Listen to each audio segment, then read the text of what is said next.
In this video, we're going to demonstrate seam groups. Seam groups are used to layer seam images to be applied to the same edge or line. One way to create a seam group is to go to the Resources tab and drag one seam over another, dropping it on the group text that displays.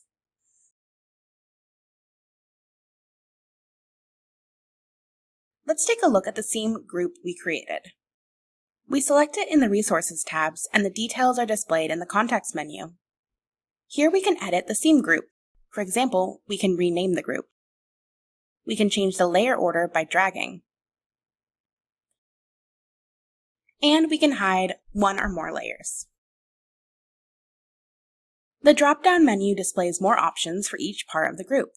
The other options on the menu are self-explanatory: remove from group, clone seam, edit externally, rename, and delete.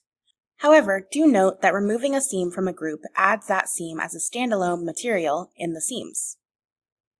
Each material in the group can still be changed individually by selecting the appropriate layer. For example, let's change the color of one material in the group. If we select an edge or internal line with a seam group, we can adjust the alignment.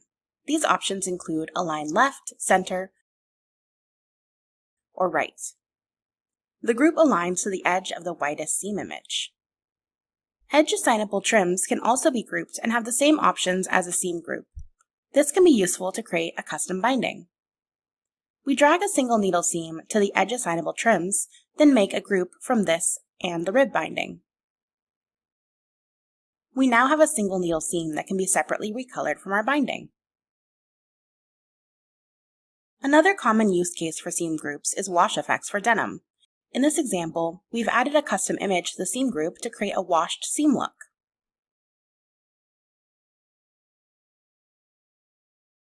In this video, you've learned about seam groups. For more information, check out the Browseware Help Center.